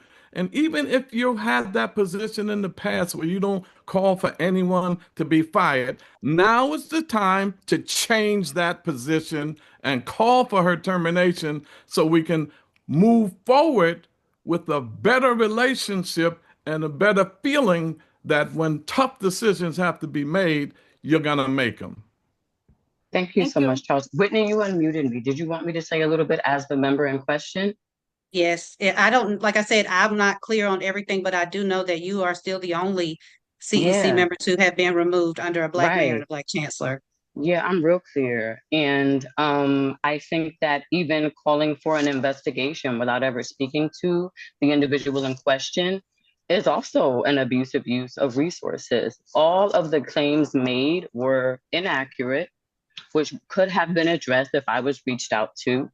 I remain unseated. My community remains in shambles as a direct result of me not being able to do the job I was duly elected to, not once, not twice, but 3 times. And there would have been a fourth if I hadn't been an intersectional advocate. But for you, Eric, to use your resources to denigrate me, whether you call for my removal or not, because some of your colleagues did. And what was happening in that moment, the doxing was so severe that what you said got caught up in the things Vicky Palladino said. Vicky Palladino, who is a Mom for Liberty right-wing knucklehead, right? It didn't matter who said what, because it was just a blanket and a wall of vitriol directed at an unpaid Black woman doing the best that she could with 0 resources from the Department of Education or the supposed North Brooklyn electeds I had previously worked with for 3 terms. And so when we get into a situation like mine, I don't know if you've issued a statement about Allyson yet, but you were very quick to denigrate me in multiple news outlets and on social media. And when I said, hey, I live in Brooklyn, Eric doesn't, I've never met or spoken to him, I wish he would have reached out to me, it was crickets. So that is at least part of where the insistence on you taking a strong position, it's very easy for us to take strong positions against Black women who are doing the work.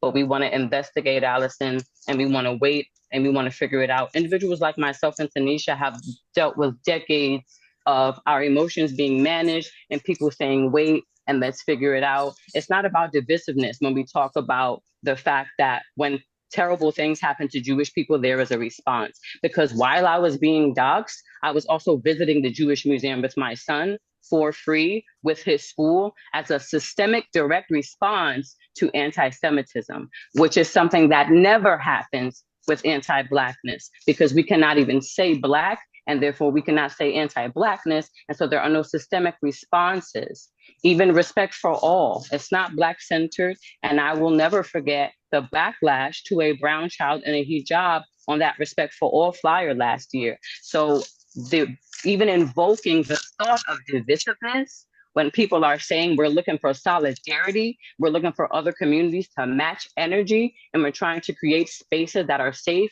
to say Black in, while fascism reigns supreme, it's not enough to say I stand. Standing in solidarity is much more than words. Standing in solidarity is admitting when you don't have it right It's admitting that maybe you're not comfortable doing more, but you understand that's what's necessary. I don't think anyone on this call who's been through the things that we have been through wants to sit here and listen to you talk about how some people do need to be fired. And the institution, the Department of Education, is clearly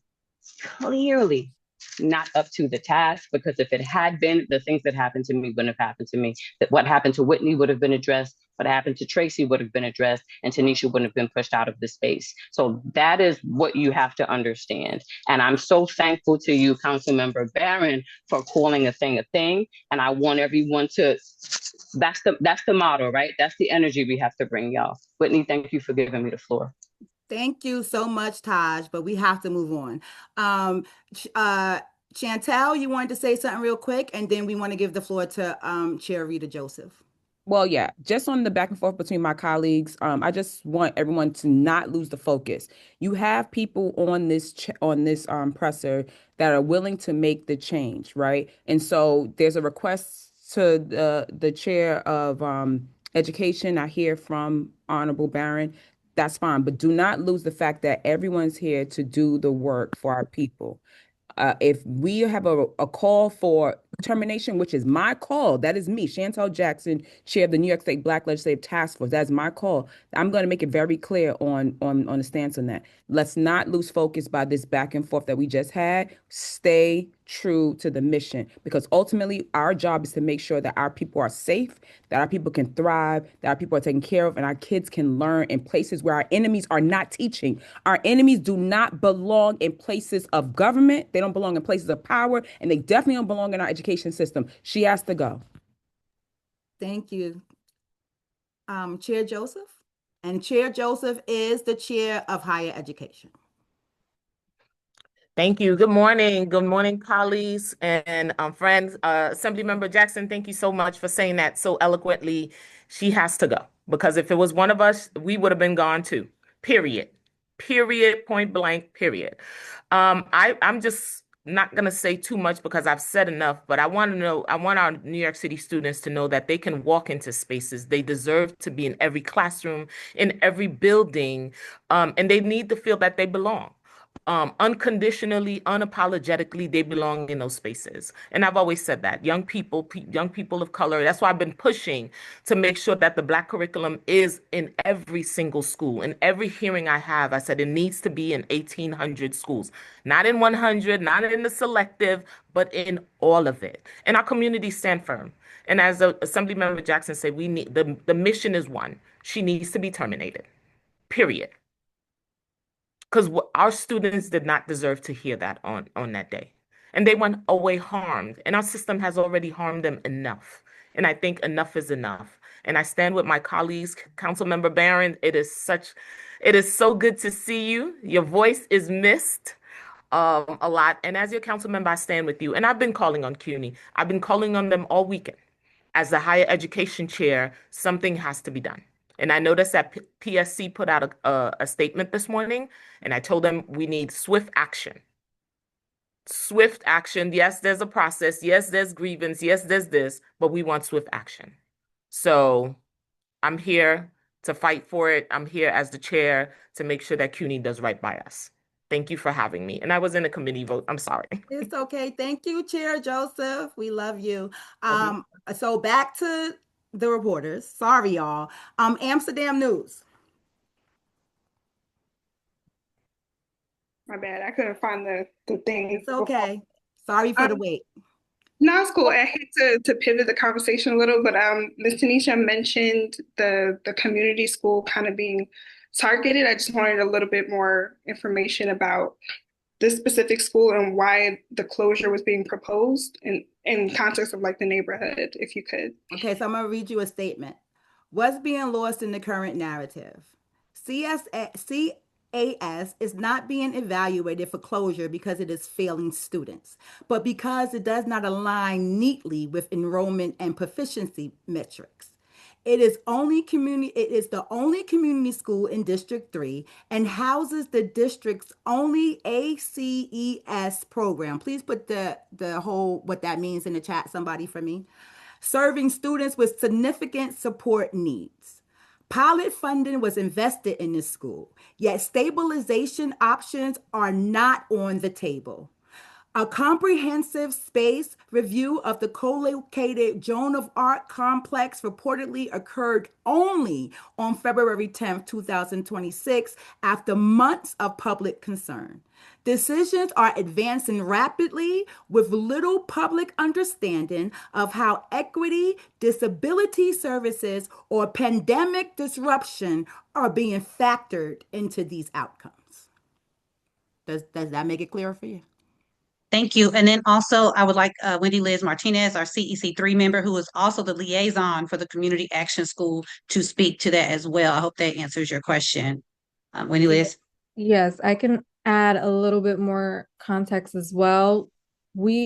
So there have been multiple scenarios brought up that are not official proposals, where they include several schools either being recited, phased out. The only school that is being proposed to be phased out, to my knowledge, is Community Action School within these scenarios. It is a school that serves predominantly Black, Latino children from low-income backgrounds, and a majority of the children have IEPs. And since December or so, the scenario has been brought up to phase it out. And there has been no transparency as to what next steps are after that phase out. Is there going to be a replacement in the community? Parents do not feel as though this should be happening. There has been no clear directives or explanations as to why. It got brought up during a conversation of class size law. Community Action School is in 100% compliance with class size law. So it needs to be more transparent why they're proposing this or why they're making this scenario. And there needs to be more transparency overall, but mostly I'm in support of not phasing out this school, especially if there is no replacement, there's no plan to replace, there's no plan to do anything after that. There needs to be more. Thank you, Wendy Liz. And also Grace, me and her put in the chat, which we was a part of this fight too. We lost West Prep Academy. They incorporated ruler restorative justice practices and had a nest program. With no explanation, it was moved. So we are already losing spaces in this district that we are fighting for, and still the spaces are taken from our children. Next up, we have Chalkbeat. If there's a question you would like to ask, we'll give you 5 seconds. I just had a question. I was curious. Hello, Alex. Hey, Tanisha, how are you? I was just curious if there's anyone on the call who could speak to kind of like what's been happening at Community Action School in terms of how they've addressed this episode. And I'm just sort of curious to hear a little bit more about that. Wendy Liz? I'm not a parent at Community Action School, so I don't get direct like messages. I'm the liaison. I see Nikki is a parent from, but I don't know if she's able to speak right now or can speak to that. Nikki? Do you Yeah, if you'd like to, Nikki, please speak to what you've seen as a parent in the school. Hi, thanks for holding the space. I can just keep it brief. I think it was already mentioned that the kids in the room didn't hear the comments. And my son was there. I was there with my son. He was one of the speakers. We had no idea what was going on. And when we got home that night, he asked me what had happened. I told him I didn't know. In the morning, he asked me again. I told him I didn't know. And then, so it was clear to me that he really didn't understand anything in the moment other than that he was supporting his school and speaking on behalf of his community. And then I got an amazing phone call from the AP at CAS, and they had checked in individually with each child to assess what they had heard or not heard or understood. And so I can't speak for any other child but my own, but she assured me that my child did not hear the statements, and they did a really comprehensive just process check-in with him and let me know that he was okay. And so to my understanding, the kids were not told and they've been protected. And I think that CAS, in my view, is doing an incredible job. And that's how I can answer that question. Does that help, Alex? Yeah, thank you. Of course. I see someone in the chat that said Rebecca Alley, charter schools need to be relocated back to the city. This is not about charter schools. Charter schools have been very harmful to our public school community. We are the only place in the world who pays charter school rent. They have no transparency or accountability. As the youth and education chair of my community board 12 Manhattan board, I am fighting a charter school right now that has a $45 million school that was built in our community that doesn't have recess for grades 5 through 8 and bans parents from the school. And it is harder to deal with this situation because it is a charter school. So I need everyone to do their research on charter schools and what they do and what they don't. Charter schools are meant to privatize our public school system, and public schools are a public good, and we're not having it. Thank you. Thank you, Executive Director. I have one question from the chat, and this was sent to me by Troy Clausen in the New York Times. I'm going to turn this over to you, Tanisha, and Dr. Blake and Naquan. So this is a question. He said he's in transit. He can't answer verbally, but Troy Clausen from the New York Times wants to know, with a new school's chancellor 2 months into his term, he would love to hear from a few folks about what specific steps you're hoping the new chancellor will take to center Black students in his agenda, in addition to system-wide support of the implementation of Black studies. So this is in addition to, what you were asking for, Dr. Blake, but I know you can speak towards any educator training because you are an educator. So I'll speak first, and then I'll turn it over to Naquan and Dr. Blake. Thank you. I want to say first and foremost, we are not a monolith. Black people are not a monolith. I want to say that it was Black ancestors and Black elders of mine who made sure that when we fought for the 14th Amendment, we did not just fight for ourselves. We fought to make sure that everyone born here was a citizen. If you fast forward to the civil rights movement, again, we did not fight for ourselves. It was the civil rights movement fight that opened up immigration to our Black and brown countries because we were not having it. So what I need the chancellor to do, and I have told him in his face, is stop being divisive, all right? Stop putting us versus them. When I had a meeting with him, he kept saying, where I come from, we make a lot with a little bit. Well, I would like the chancellor to know that Black people and Black children have been making a lot of a little bit here in America for 400 years. It is an and. We cannot talk about or specifically just lift up one group of people. I am severely disappointed in his statement. I am severely disappointed in his lack of urgency, and we demand and expect more, and we will be holding him accountable. Dr. Blake? I couldn't agree more with what you said, Tanisha, but the way that I think that we would like to see the Mayor Mamdani administration, along with the Chancellor of New York City Public Schools, center Black children through the Black Studies curriculum is to prioritize that curriculum, to make sure that curriculum is implemented with fidelity, to make sure that district offices, superintendent officers understand that this has the same level of priority as NYC Reads and NYC Solves and any other curriculum. The curriculum is now available to all schools in New York City through We Teach NYC. However, the implementation of it is still lacking. You heard it said before, there's about maybe 100 schools that are actually implementing the Black Studies curriculum. The reason why that's happening is because from the top, it's not being prioritized. I too have had conversations with Chancellor Kamal Samuels and with Mayor Mamdani and his senior level administration team. And we have put not only verbal conversations, but in writing the importance of prioritizing Black Studies curriculum.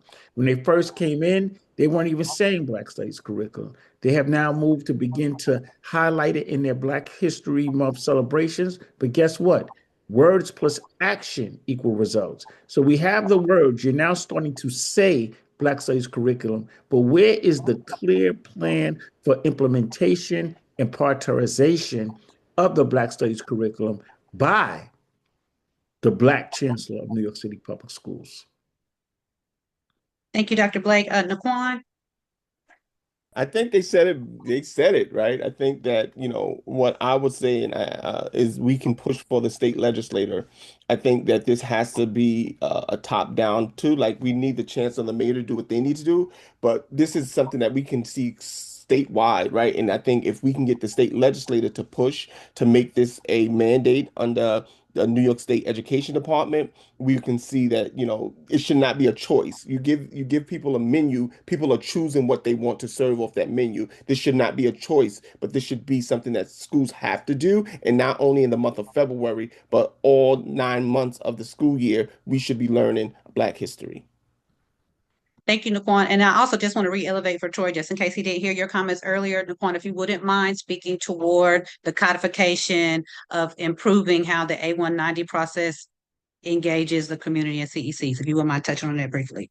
Yes, so we are in a pivoted time where the mayor is requesting 4 years of mayoral control, and we know that the school board currently right now is a rubber stamp.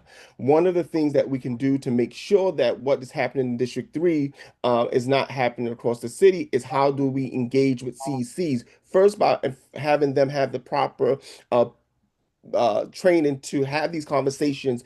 These are courageous conversations when you are talking about closing schools, merging schools because of low enrollment, right? So making sure that you have the right people at the face of these conversations is the first priority. But then the second is the Chancellor Regulation A190, which is the regulation that is used to engage around school closures, mergers, or consolidations. And what I've said at the beginning of this call is Chancellor Regulation A185, which is the regulation around rezoning. The A190 should have that same authority. A190 should not be moved. So currently right now, if a CEC have opposition to a proposal in their district, they have the opportunity or the choice to pass a resolution. And then if the PEP decide to do something other than what they choose, what the community says, the PEP has 30 days to respond to that. What I am saying and what we're calling for is that if the CEC says this is not what our community want, then the DOE have to then go back and re-engage that community until they can come with a meaningful solution to what's best for that community. And that is what we're calling for. That is what we're going to be working. If the mayor gets his extension, that is going to be one of the main things that we're calling for and needs to happen with or without an extension. CECs are community school boards that have been stripped of their power, and we need that power back. We are the only part of this state that do not have the authority to do what we need to do. I looked at last night, and I'm going to go on a rant for just 2 minutes. I looked last night and received a letter from the Nassau County School District where they were able to close their schools. They work with each one of their school boards to close their schools. We should not be having school today. Our kids should not be in school today. Our students should not be in school today. But this is what mayoral control looks like, and that's the problem. They should have been able to work with 32 councils across this city to say we don't need to do school today. So this is a bigger picture. This is a larger situation. Anti-Blackness is just part of the disruption of this system. Thank you, Naquan. Now, I do want to acknowledge Reverend Kevin McCall. You did have your hand up. Or do you have a question? Or Greetings. I don't have a question, but I want to definitely join in the conversation and talk about action items. I come from the school of Charles Barron, and I know about the action. It's about action. Meetings are fine. This conversation is fine, and I thank my sister Tanisha Grant for holding space. But I'm all about action. There should be some demands. We're in Black History Month. I would say by the end of this month, if she's not fired, we should turn up the temperature. We should be in the streets. We should be disrupting. We should be making some noise at Hunter College. We should be doing something surrounding about what transpired. If this was in another community, as been said, we wouldn't have to do this because it would have always happened. So we need to be able to hit the streets. We need to be able to hit the phone lines. She should not be resting. We should be on Twitter. We should be having some type of conversation in regards to her not resting and the administration not resting to let them know. Because many times these things happen, and because they release statements and politicians say different things, it goes by the wayside and nothing happens. So we need to be in the streets. We need to be able to say something. We need to be able to do something and have some action items on what is happening. People are going to be able to follow. People around the city are saying that this lady needs to go. So because of that, we need to be able to come up with some type of action. I'm willing to be able to lead it. I'm willing to be able to follow the lead, but we need to be in the streets because that's what the power of the people is, what says the message. We have got people rid of people because of the power of the people, not just because of letters, not because of politicians are saying something, but it's the people that are recognized when people stand up and fight back. Thank you so much, Reverend McCall. And this, yes, you are correct, but this space is being held so that people know that we are going to do some actions. This is the first of many, and I just have to, again, turn this back over to the Executive Director, Madam Executive Director Tanisha Grant of Parent Support and Parents, because if it were not for her giving us this space today, this would not have occurred. I want to also thank again the other Black parent leaders on CECs that spoke today, and then also Naquan for helping us elevate this again. And I know people have seen my little TikToks. We are putting it on social media. That is just one point of what we are doing. Wendy Liz is a brand new CEC member. This is her first term. Imagine this being your first term, and this is what you are dealing with. And so I just want to elevate that as well. And I don't want to take up too much space because I feel like I've talked a lot. Do we have any more reporters in the yes. room? I see hands, and that's fine. Like, this was supposed to be an hour, so we see how important this is for all of us, and for us to have 112 people here. We really appreciate you, but we want to get any more questions that we have from media, and then we will allow people to speak before we close out because it's important. So do we have any more questions, Whitney, from I don't see any more media with their hand raised, but I do want to acknowledge we do have a few reporters in the room. Kayla Bamberger from New York Daily News. Thank you, Kayla, for being here. Thank you for your thoughtful story that was published yesterday. Do we have any other reporters or media that will have a question that they would like to ask for those in attendance?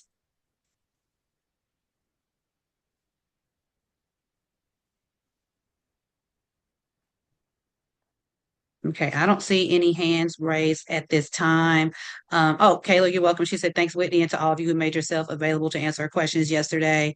So at this point, I'm going to let Tanisha do her thing because she is great at mediating and moderating these spaces as the executive director of Parent Support and Parents. Again, this is her space, and I am very thankful to be a member of Parent Support and Parents. So Tanisha, you and Naquan, who is also the president of CEC 16 in Brooklyn, I'm going to turn it over to you both because you all do a great job of moderating these spaces and calling on people. So if any of our attendees, and I appreciate you all for coming, using the chat and speaking up. If you would like to have a comment or say something in this space, and Reverend McCall, we're going to email, we got to do this. And I appreciate you talking about coming and actions as well.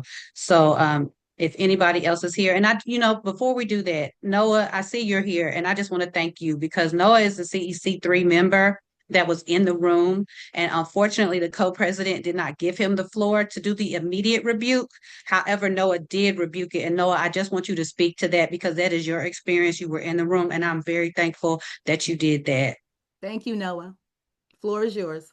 Well, first of all, let me just say this is an amazing space. Thank you guys for providing it. I couldn't let that meeting end before saying something, without saying something. I mean, I've been in this. I'm so grateful for Wendy, Liz, and Felicia who couldn't make it, Sequoia.